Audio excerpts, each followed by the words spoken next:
नमस्कार. विसेंच्या मराठी बातमीपत्रामध्ये आपले सर्वांचे हार्दिक स्वागत. आता बघूया आजच्या ठळक घडामोडी. पीडीएमसी प्रकरणातील डॉक्टर भूषण कट्टा व नर्स विद्या थोरातची कोर्टाने जामीन फेटाळली.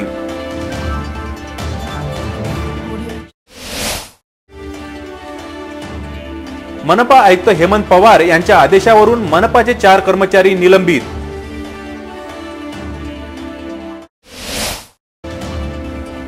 आता वाहतूक शाखेत बदलीसाठी पोलिसांना द्यावी लागेल लेखी परीक्षा.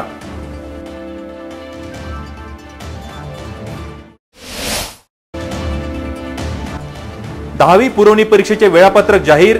14 जून पासून मंडळाच्या संकेतस्थळावर उपलब्ध.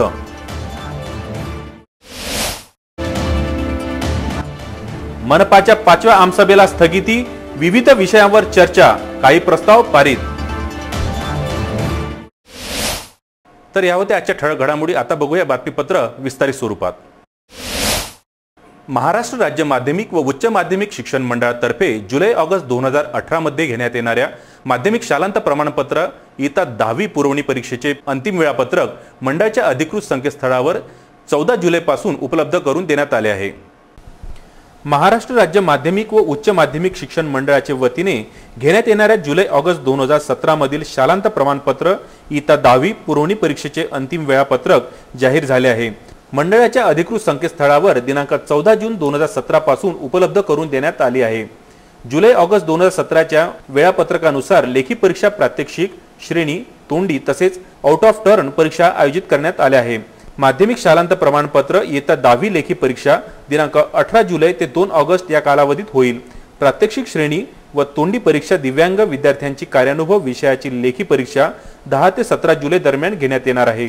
शरीरशास्त्र, आरोग्यशास्त्र व गृहशास्त्र विषयाची प्रात्यक्षिक परीक्षा दिनांक 17 जुलै रोजी, आउट ऑफ टर्न परीक्षा दिनांक 3 ऑगस्ट 2017 रोजी घेण्यात येणार असल्याची माहिती मंडळाचे सचिव कृष्णकुमार पाटील यांनी दिली आहे. वाहतूक पोलिसांची महत्त्वपूर्ण जबाबदारी ही वाहतूक नियंत्रणाची आहे. मात्र वाहतूक नियंत्रणापेक्षा वाहतूक पोलीस केसेस करण्यातच अधिक भर देत आहे. आता वाहतूक शाखेत बदली हवी असेल तर त्यांना थेट लेखी परीक्षा द्यावी लागणार आहे. या परीक्षेसाठी 17 जणांचे अर्ज प्राप्त झाले, अशी माहिती ग्रामीण पोलीस अधीक्षक अविनाश कुमार यांनी दिली आहे. वाहतूक पोलिसांची महत्त्वपूर्ण भूमिका ही वाहतूक नियंत्रणाची आहे. मात्र वाहतूक पोलिसांची वाहतूक नियंत्रण करण्याऐवजी केसेस बनविण्याकडेच अधिक भर असल्याचे ग्रामीणचे पोलीस अधीक्षक अविनाश कुमार यांचे निदर्शनात आले आहे. त्यामुळे त्यांनी जिल्ह्यातील 5 वाहतूक शाखेतील 50 कर्मचाऱ्यांच्या बदल्या केल्या आहेत. त्यामुळे 5ही वाहतूक शाखेमध्ये 20 ते 22 कर्मचारी कार्यरत आहेत. नव्याने भरतीसाठी त्यांना आता लेखी परीक्षा द्यावी लागणार आहे. एखाद्या शाखेत बदली मिळवण्यासाठी परीक्षा घेण्याची ही जिल्ह्याच्या इतिहासातील पहिलीच वेळ आहे. पोलिसांच्या बदल्या झाल्या त्यावेळी प्रत्येक पोलिसांना बदली कोणत्या ठिकाणी पाहिजे अशी विचारणा करण्यात आली होती. त्यामध्ये वाहतूक शाखा, गुन्हे अन्वेषण विभाग आणि मुख्यालय अशी पसंती दर्शविली होती. वाहतूक शाखेत जाण्याचे कारण तपासले असता शहराबाहेर ज्या मार्गावर वाहतूक नाही अशा ठिकाणी उभे राहून निव्वळ केसेस करायच्या असे आढळून आले आहेत. काही पोलिसांकडे मागील वर्षाचे चालान पुस्तक आढळून आले आहे. वाहतूक शाखेत लेखी परीक्षेसाठी केवळ 17 जणांचे अर्ज आले आहे. मंगळवारी 17 जणांची लेखी परीक्षा घेण्यात आली. जिल्ह्याच्या 5 वाहतूक शाखेत 74 वाहतूक शिपायांची गरज आहे. लेखी परीक्षेत उत्तीर्ण होणारेच पोलीस वाहतूक शाखेत बदलीवर जातील, अशी माहिती ग्रामीण पोलीस अधीक्षक अविनाश कुमार यांनी दिली आहे. शहरातील पीडीएमसी मध्ये 28 मे रोजी रात्रीच्या सुमारास अचानक एकमागे एक नवजात बालकांचा मृत्यू झाल्याची घटना घडली होती. या प्रकरणी गाडगेनगर पोलिसांनी डॉक्टर भूषण कट्टा व नर्स दिव्या थोरात यांच्यावर गुन्हा दाखल करून अटक केली होती. आरोपींनी जमानतीसाठी याचिका दाखल केली. मात्र जिल्हा सत्र न्यायालयाने ती याचिका फेटाळून लावली आहे. डॉक्टर पंजाबराव देशमुख हॉस्पिटल येथे दिनांक 28 मे रोजी रात्री अचानकपणे 4 नवजात बालकांचा मृत्यू झाला होता. या प्रकरणी आरोपी डॉक्टर भूषण कट्टा व नर्स विद्या थोरात यांची जामीन याचिका न्यायालयाने फेटाळून लावली आहे. आता पीडीएमसीतील आरोपी जमानतीसाठी नागपूर हायकोर्ट येथे धाव घेणार आहे. मृत नवजात बालकांच्या आईवडिलांकडून ॲडव्होकेट पंकज ताम्हणे यांनी विशेष माहिती न्यायालयाकडे सादर केल्याने दोघांची याचिका फेटाळून लावली आहे. माहितीनुसार दिनांक 28 मे रोजी रात्री पीडीएमसी मध्ये रात्री 10:30 ते 1 वाजताच्या दरम्यान एका पाठोपाठ 4 नवजात बालकांचा मृत्यू झाल्याची घटना घडली होती. कर्तव्यावरील कार्यरत असणाऱ्या नर्स यांनी नवजात बालकांना कॅसॉल नावाचे इंजेक्शन दिले होते.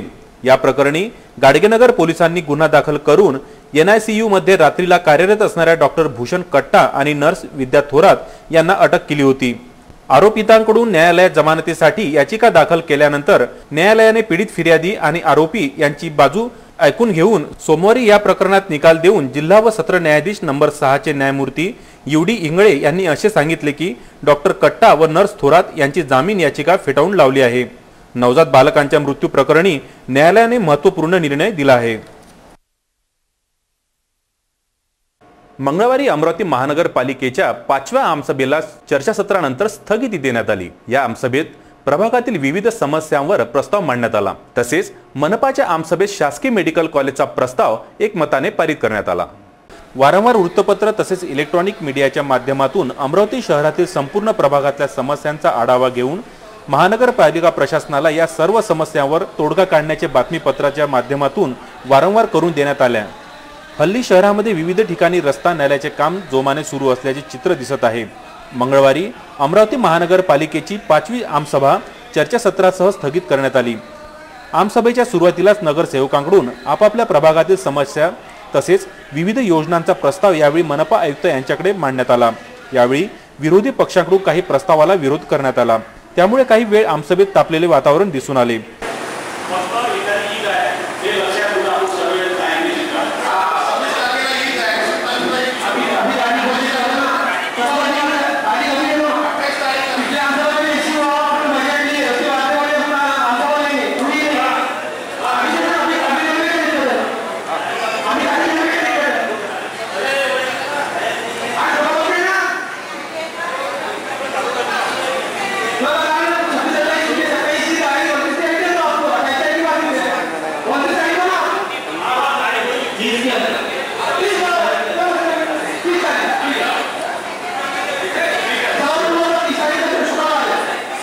अमरावती महानगरपालिकेच्या 5व्या आमसभेत अमरावती मनपा शासकीय मेडिकल कॉलेज अमरावतीला व्हावे म्हणून एकमताने प्रस्ताव पारित करण्यात आला। तसेच अंबादेवी प्रभागातील अंबानाल्याचा विषय अंबादेवी मंदिरा परिसरात असलेल्या अतिक्रमणग्रस्त भिंतीच्या विषयावर चर्चा करण्यात आली असून हा विषय शासनाकडे विचाराधीन असल्याचे मनपा आयुक्त यांनी यावेळी सांगितले। 5व्या आमसभेत स्वच्छता विकास कामांचा प्रस्ताव नगरसेवकांकडून ठेवण्यात आला। आमसभेला राष्ट्रगीताने स्थगिती देण्यात आली। यावेळी मनपा आयुक्त हेमंत पवार, महापौर संजय नरवणे, उपमहापौर संध्या टिकले व सर्व प्रभागातील सर्व नगरसेवक प्रामुख्याने उपस्थित होते। आता वेळ झाली अल्पशा विश्रांतीची। कुठे जाऊ नका, बघत राहा व्हीसीएन न्यूज।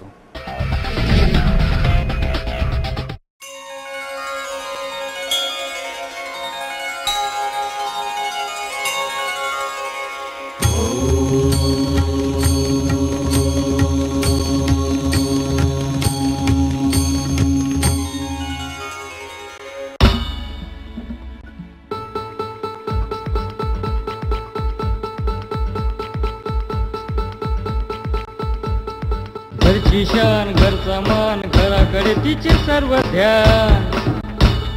कोण आहे ती, अहो हो कोण आहे ती, गृहलक्ष्मी गृहलक्ष्मी।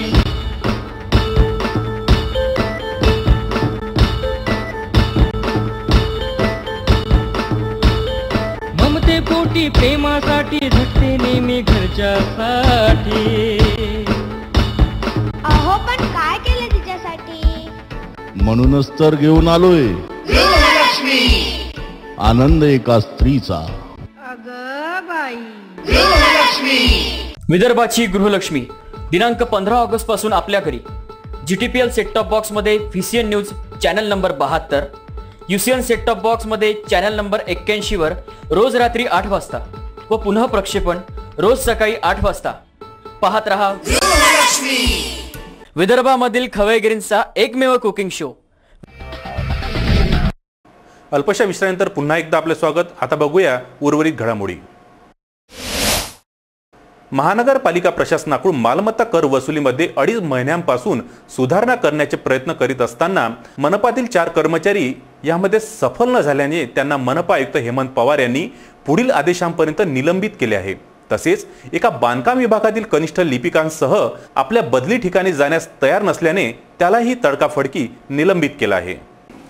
महानगरपालिका प्रशासनाकडून सतत 2.5 महिन्यापासून मालमत्ता कर वसुली सुधारणा करण्यासाठी प्रयत्न केले जात असताना या प्रयत्नांना मनपातील काही कर्मचारी यामध्ये अडथळा निर्माण करीत आहे। त्यामुळे प्रशासनाने कर्मचाऱ्यांवरच कारवाई करण्याचा निर्णय घेऊन सोमवार दिनांक 19 जून रोजी 2.5 महिन्यात झिरो वसुली करणाऱ्या 4 वसुली लिपिकांसह एका बांधकाम विभागातील कनिष्ठ लिपिकाला मनपा आयुक्त हेमंत पवार यांनी निलंबित करण्याची कारवाई केली आहे। राजापेठ झोन क्रमांक 2 चे कर्मचारी रवींद्र अंबाडकर, झोन क्रमांक 3 चे बबन काळमेघ, प्रशांत पवार, झोन क्रमांक 5 चे राजेश शिरसिया ही वसुली लिपिकांची नावे आहेत। दिनांक 17 जूनला झालेल्या मालमत्ता कर वसुलीच्या बैठकीत या 4 कर्मचाऱ्यांवर झिरो वसुलीचा ठपका ठेवून त्यांना मनपा आयुक्तांनी निलंबित केले आहे। कर्मचाऱ्यांना वारंवार सूचना देऊनही त्यांच्यात काही सुधारणा होताना दिसून येत नसल्याने सीधी उंगली से घी न निकले तो उंगली टेढ़ी करनी चाहिए ही युक्ती अंमलात आणून कर्मचाऱ्यांना पुढील आदेशांपर्यंत निलंबित करण्यात आले आहे। बांधकाम विभागात कनिष्ठ लिपिक म्हणून कार्यरत लक्ष्मीकांत शुक्ला यांची झोन क्रमांक 3 मध्ये बदली करण्यात आली होती। मात्र त्यांनी विविध प्रकारे बहाणेबाजी करून ते आपली बदली ठिकाणी जाण्यास तयार नव्हते।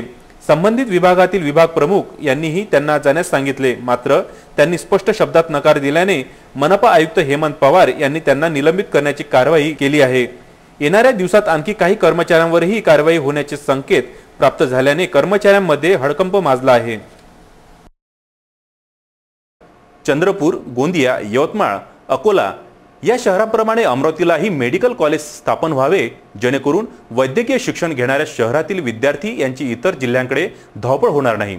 अशा मागणीचे एक निवेदन भारतीय जनता पार्टी अल्पसंख्याक मोर्चा जैन समाज अमरावती या शहराच्या वतीने मुख्यमंत्री देवेंद्र फडणवीस यांना जिल्हाधिकाऱ्यांमार्फत निवेदन देण्यात आले। शहर हे महसूल विभागीय मुख्यालयाचे ठिकाण आहे। जिल्ह्याची लोकसंख्या 30 लाखांच्या जवळपास आहे। महाराष्ट्र सर्व विभागीय मुख्यालयाच्या ठिकाणी शासकीय मेडिकल कॉलेज आहेत। अमरावती वगळता चंद्रपूर, गोंदिया, यवतमाळ, अकोला या छोट्या जिल्ह्यातही मेडिकल कॉलेज आहेत। लातूर आणि धुळे येथे खासगी व शासकीय असे 2 मेडिकल कॉलेज आहेत। नागपूर येथे मेडिकल कॉलेज असतानाही एम्स होत आहे। धोरणात्मक निर्णय असूनही अमरावती शासकीय मेडिकल कॉलेज नाही, ही मोठी खेदजनक बाब आहे। अमरावती येथेही मेडिकल कॉलेज स्थापन व्हावे यासाठी राज्याचे मुख्यमंत्री फडणवीस यांना जिल्हाधिकारी यांच्या मार्फत निवेदन देण्यात आले आहे। अल्पसंख्याक जैन समाजाला एक प्रमाणपत्र मिळण्यात यावे तहसील गेल्या शासन निर्णयापासून 2007-5-2004 नुसार जैन अल्पसंख्याक समाजात आला, परंतु याचे प्रमाणपत्र वितरित केले गेलेले नाही।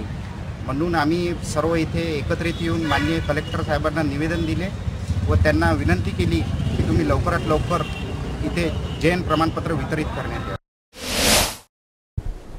भारत सरकारचा Unnat Bharat, make in India, startup India, Gram Sadak Yojana या योजनांना पूरक असे करार अभियांत्रिक शिक्षण व संशोधन क्षेत्रात अग्रेसर असणारे doctor Rajendra Gode institute of technology and research अमरावतीच्या टेक्नोविस्टा इन्क्युबेशन सेंटर व महाराष्ट्र उद्योजक विकास केंद्र अमरावती यांच्यात उद्योजक व संशोधनासाठी पुढील 3 वर्षासाठी करार झाला असून या कराराचा फायदा इनोव्हेटर्स, उद्योजक, विद्यार्थी व समाजाला होणार आहे। या करारामध्ये पुढील 3 वर्षात उद्योजक जागरूकता कार्यक्रम व शासकीय औद्योगिक जागरूकता कार्यक्रम, प्रशासकीय विकास कार्यक्रम यांची योजना टेक्नोविस्टा इन्क्युबेशन सेंटर व महाराष्ट्र उद्योजक विकास केंद्र अमरावती यांच्या संयुक्त विद्यमाने होणार असल्याची माहिती कॉलेजच्या वतीने देण्यात आली।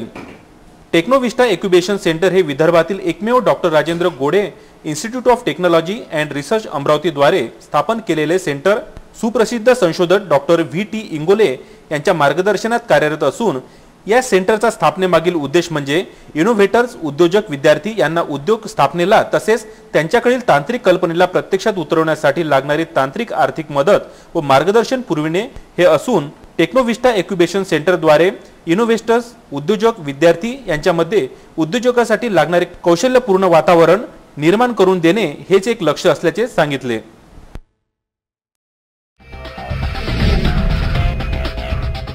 तर हे होतं आजचं बातमीपत्र। पुन्हा एकदा बघूया आजच्या ठळक बातम्या।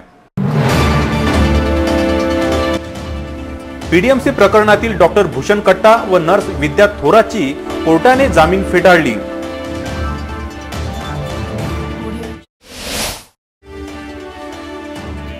मनपा आयुक्त हेमंत पवार यांच्या आदेशावरून मनपाचे 4 कर्मचारी निलंबित।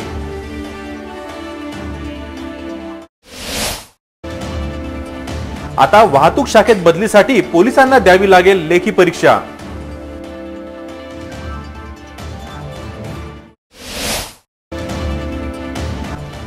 दहावी पुरवणी परीक्षेचे वेळापत्रक जाहीर. 14 जून पासून मंडळाच्या संकेतस्थळावर उपलब्ध.